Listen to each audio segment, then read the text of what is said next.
Di depan gerbang, terlihat banyak wartawan yang bertanya mengenai langkah selanjutnya terkait penemuan sarang naga oleh Elric serta kondisi terkini Elric. Namun, pelayan yang menemui mereka hanya menjawab bahwa semua pertanyaan akan dijawab di menara sihir dan meminta mereka untuk bersabar.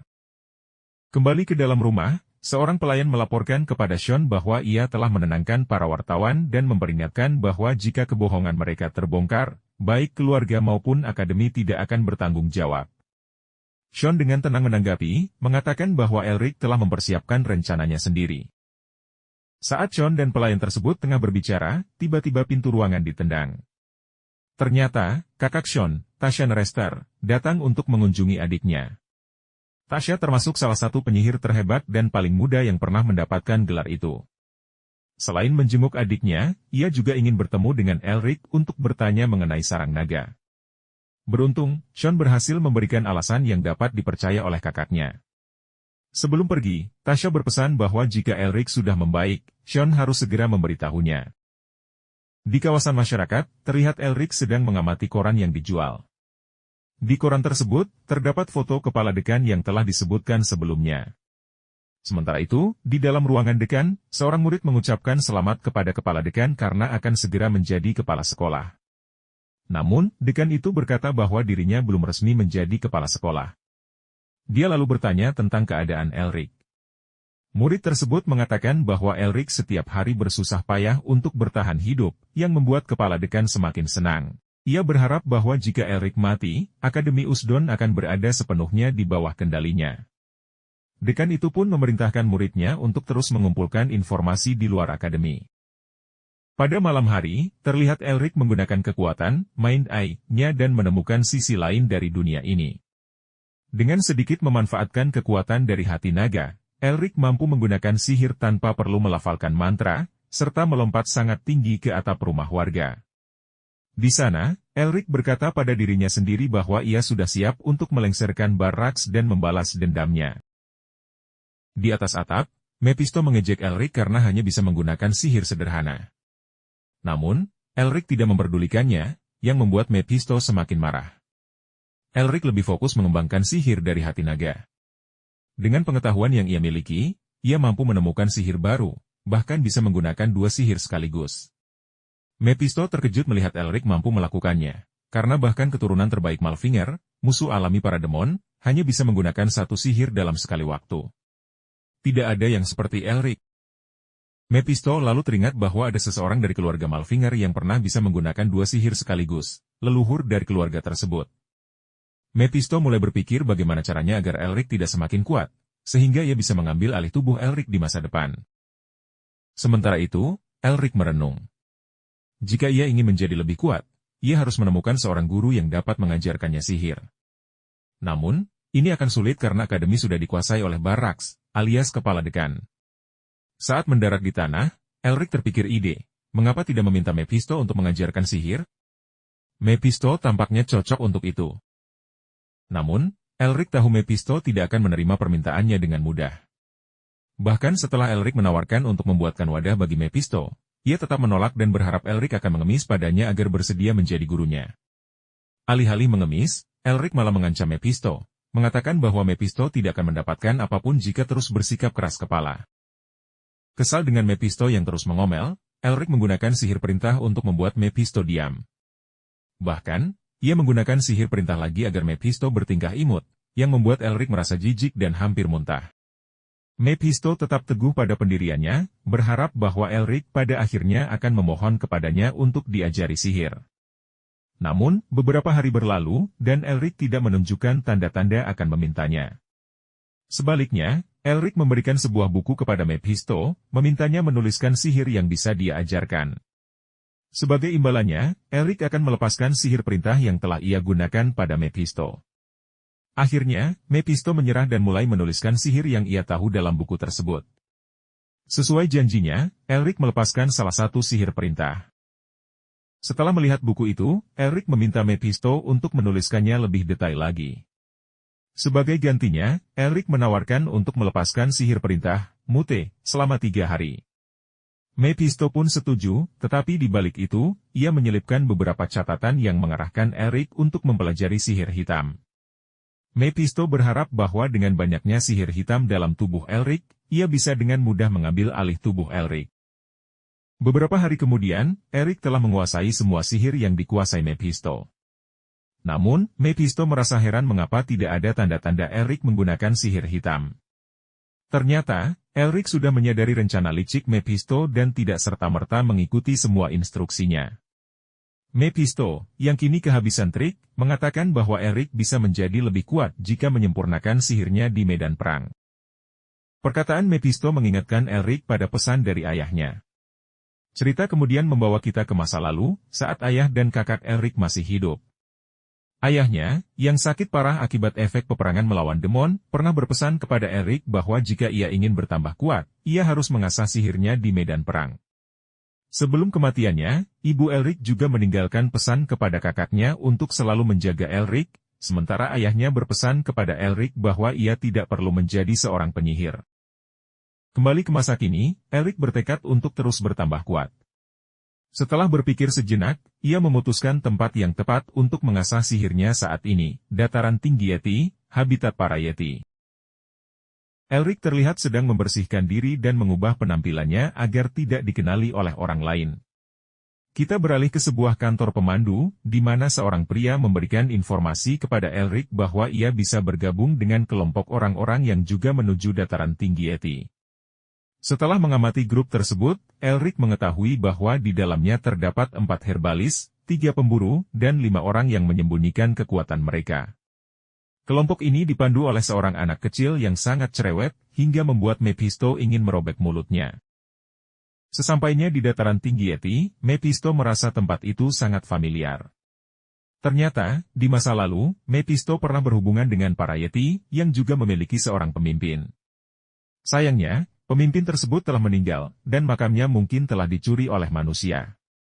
Mendengar hal ini membuat Elric penasaran, karena makam tersebut mungkin terkait dengan liontin warisan keluarganya.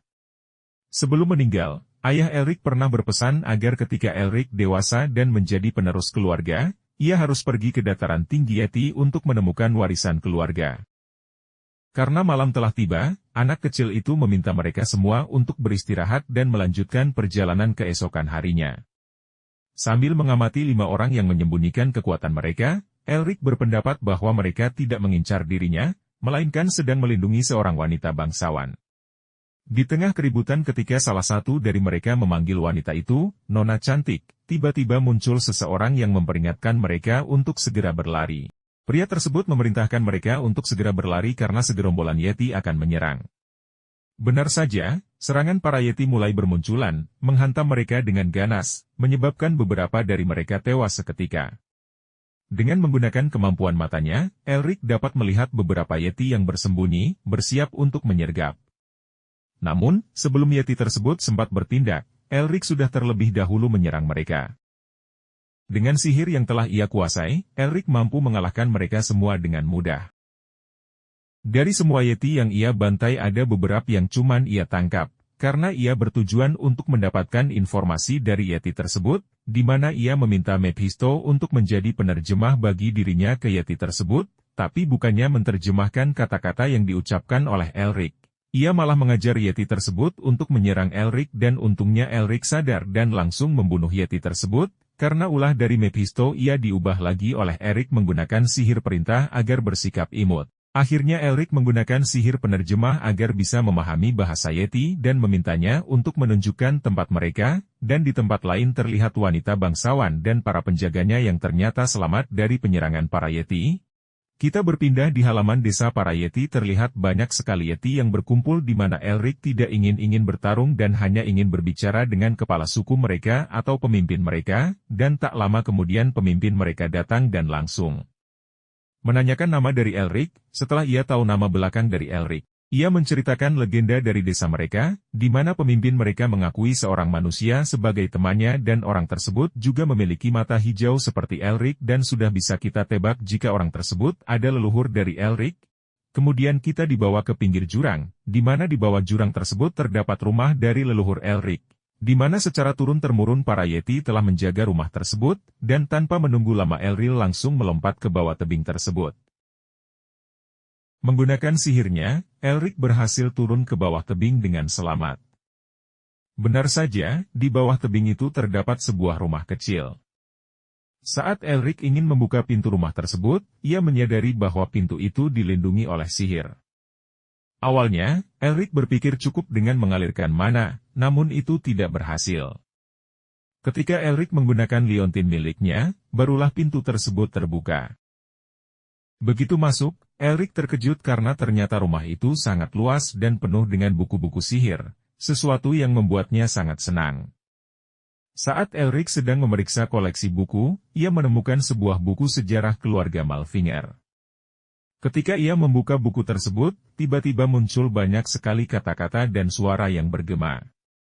Cahaya terang memancar dari liontin Elric dan membawanya ke sebuah tempat di luar ruangan itu. Di tempat tersebut, Elric bertemu dengan salah satu dari 5 orang terhebat dari keluarga Malfinger, yaitu Otto-Han Malfinger. Otto dikenal sebagai orang yang mengarahkan dan menguji para keturunan keluarga Malfinger. Otto mengucapkan selamat kepada Elric karena berhasil lolos dari ujiannya. Pada awalnya, Elric tidak mengenali Otto dan mengira dia adalah Winter Sage, yang membuat Otto terkejut. Bagaimana mungkin Elric tahu nama panggilan yang sangat rahasia itu? Tidak ada keturunan keluarga Malfinger yang mengetahuinya. Elric lalu menjelaskan bahwa ia mengetahuinya dari demon bernama Mephisto, yang membuat Otto kembali terkejut, karena demon pertama yang Elric telan adalah demon King dari dosa pertama. Otto memuji Elric atas pencapaiannya. Otto kemudian menjelaskan maksud dari ujian yang diberikan kepada para keturunannya. Ia menggambarkan persiapan yang dilakukan seperti roda yang terus berputar, yang tidak bisa dihentikan begitu saja. Oleh karena itu, ia tidak bisa sembarangan memberikan warisan tersebut dan harus menyeleksi dengan sangat ketat, tanpa memedulikan berapa lama waktu yang dibutuhkan. Sekarang, pilihan ada di tangan Elric, apakah roda tersebut akan terus berputar atau berhenti di tangannya. Elric awalnya ragu untuk mengambil roda tersebut, khawatir bahwa kehidupannya mungkin akan berubah atau bahkan hilang sepenuhnya. Namun, demi memenuhi harapan kakek dan leluhurnya, Elric memutuskan untuk mengambil roda tersebut. Setelah membuat keputusan itu, ia dibawa ke sebuah tempat bersalju, tempat yang akan menjadi medan ujian untuk tugas pertamanya. Tugas Elric kali ini adalah melahap Ice Mountain King, raja pertama dan terakhir yang pernah menyatukan para Yeti. Namun, karena ambisi pribadinya, sang raja berubah menjadi demon. Tujuan Elric dalam melahap demon ini adalah untuk mendapatkan segel atau sumber kekuatan dari demon tersebut. Sama seperti segel dari Mephisto yang sekarang berada di tangannya, jika Elric berhasil melahap demon itu, semua kekuatannya akan menjadi milik Elric. Tanpa menunggu lebih lama, Elric langsung maju untuk menyerang. Namun, sebelum bisa menghadapi Ice Mountain King, ia harus terlebih dahulu mengalahkan para warrior pelindung raja yang menjaga demon tersebut. Meskipun Elric telah berhasil mengalahkan beberapa prajurit, masih ada beberapa yang sangat sulit untuk ditaklukkan. Salah satu prajurit bahkan berhasil menjatuhkan Elric, memaksa Elric untuk menggunakan lebih banyak mana dari hati naga yang ia miliki.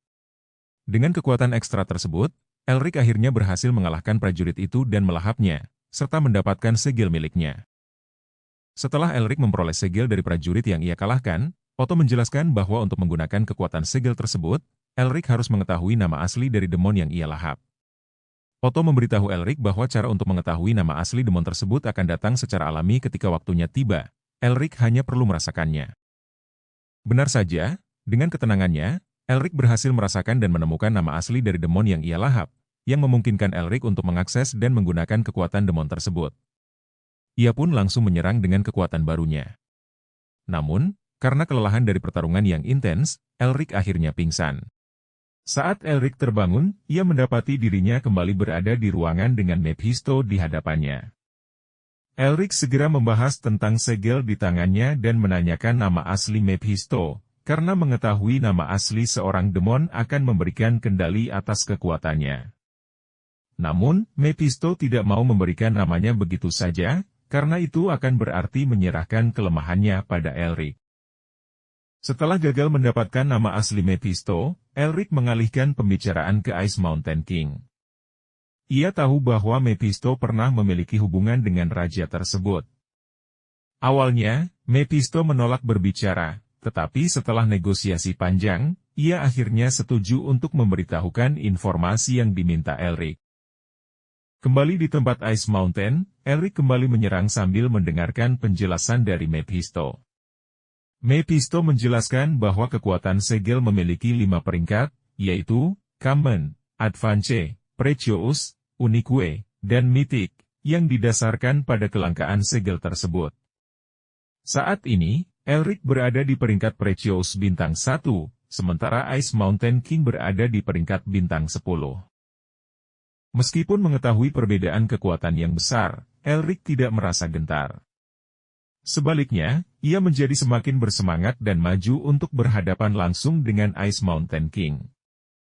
Namun, seperti yang sudah bisa diduga, Elric belum mampu mengalahkan sang raja.